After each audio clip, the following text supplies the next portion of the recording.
art is everything. I just have this compulsion to create. I have to kind of do it in a chaotic way, and then interesting things come out of that chaos. I mean, I think I've always been like this since I was a kid. Like, I don't really care what someone thinks of what I do, but at the same time, I want approval. So like, fuss over me, it will drive me nuts, but ignore me and I'll hate you. Okay, Gemini, you can't really please me.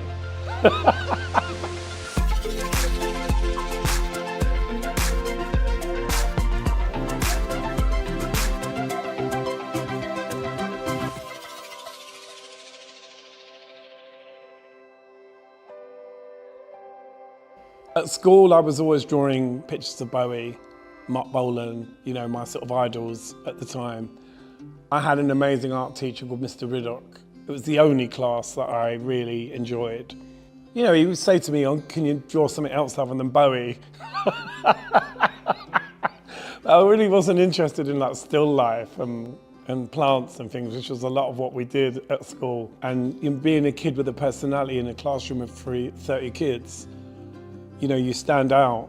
So, you know, for me, art was really the only place where I was able to really be self-indulgent and free. So yeah, I think that was the beginning of me kind of, and then I guess I started doing it to myself. I sort of became my own canvas once I discovered makeup. Really the beginning was a coal pencil, you know. And interestingly, a lot of my work is just done with one pen, so it's a similar process. Like, I actually look at it as almost like getting ready to go out. So a lot of my drawings are really simple, and then I'll start adding the beads and whatever it is, and then it's like dressing it up. It's like getting ready to go to the club. So that's the process. And now that I sort of understand that, it kind of makes doing it much more fun. Because, you know, you can kind of do something that is quite abstract, but then when you start beading it, suddenly you give it an expression. So then you've got like a really boring eye, and then suddenly you start beading it and suddenly it has a personality. So it's really about texture and colouring, but it's also humour. A lot of I think my stuff's very funny. I want it to make people laugh. You know, I want people to feel something when they see it, even if it's absolute like rubbish. I used to work with a woman called Sue Clowes, who was responsible for doing all that early stuff of Culture Club, you know, with the Hebrew writing and the Star of David, and that really was the sort of beginning of me like sort of getting interested in what you can do to fabric, and you know how you can transform something really plain into something interesting. Like, Geminis don't read the manual. It's more about enjoying the process of what you're doing.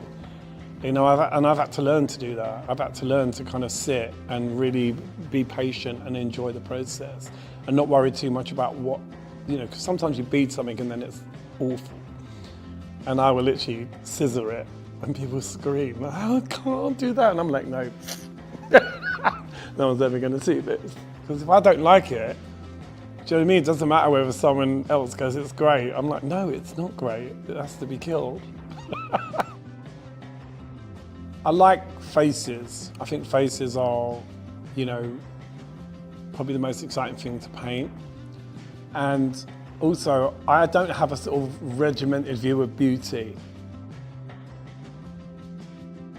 I think my way of doing things is I would describe it as quite punk rock, quite sort of disrespectful to the sort of idea of how you're supposed to draw something or paint something.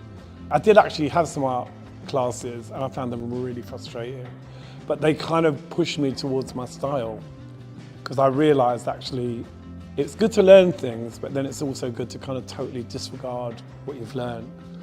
And I think for me, learning to trust my instincts is really the basis of all my creativity, whether it's painting something or making a piece of clothing or writing a song.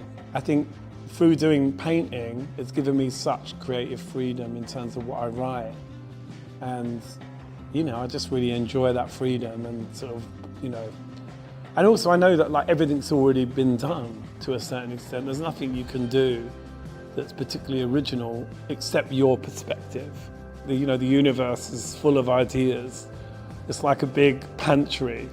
You go into it and you take a bit of Nina Simone, take a bit of Prince, take a bit of Bowie, take a bit of Basquiat, take a bit of this, and you always end up with something that's uniquely you.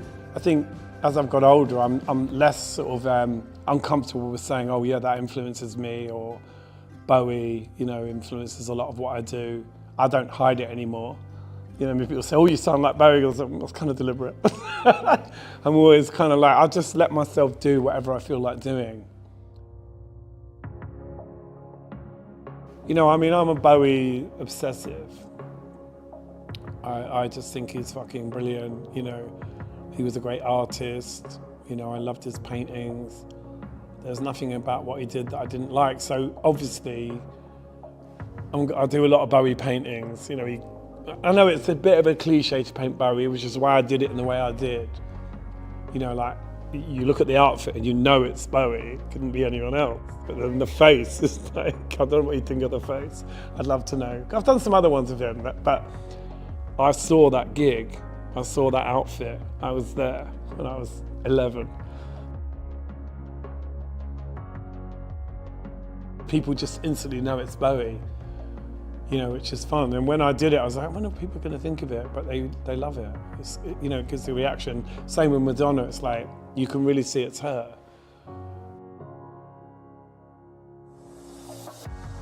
You know, I really quite like that whole Madam X moment, you know. Madonna is fascinating because from a Gemini perspective, I love Madonna. I'm not sure if I like her as a person, but I like what she represents and her whole circus. So I can watch it and love it, but then the times that I've met her, I didn't like her at all. And I think the feeling's mutual. I don't think she can stand me, but I still love who she is.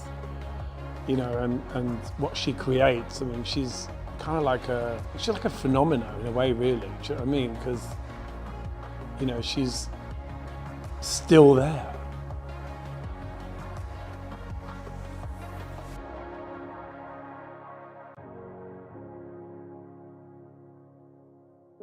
I wasn't trying to draw Prince. I was just trying to do someone with a beard. And as I started doing it, I was like, oh, it looks like Prince. And then I was like, right, now I'm going to make it into Prince. Then I did the outfit. It ended up kind of just happening. And I was like, oh, now I'm going to do the jacket. And now, oh, now it is Prince. You know, I met him once. Well, you can tell I talk a lot, right? So I'm gobby, I don't shut up. And so you can imagine, I get invited to sit down at this table with Prince, and he says hello, and then he doesn't say another word for like 20 minutes. And he's just sitting there. And then this plate of carbonara turns up and I go, have a nice meal, and I run off. And then I think to myself, what would I want in an idea? If I was me now, I would never have let that happen. Looking back, I think it's kind of in, you know, I know that he's a Gemini as well, Prince, right? So it's like, well, I'm always amazed when I meet Geminis that are nothing like me. The one of me is more like, the one of me is quite funny because I look really grumpy. And I was grumpy a lot of the time at that point. I was always grumpy. And I think that picture really looks grumpy. I look really grumpy in it, which makes me laugh because, you know, again, when we're talking about fame, you know, it's a funny thing when you've got to learn to do it. You've got to learn to, and sometimes it can take years.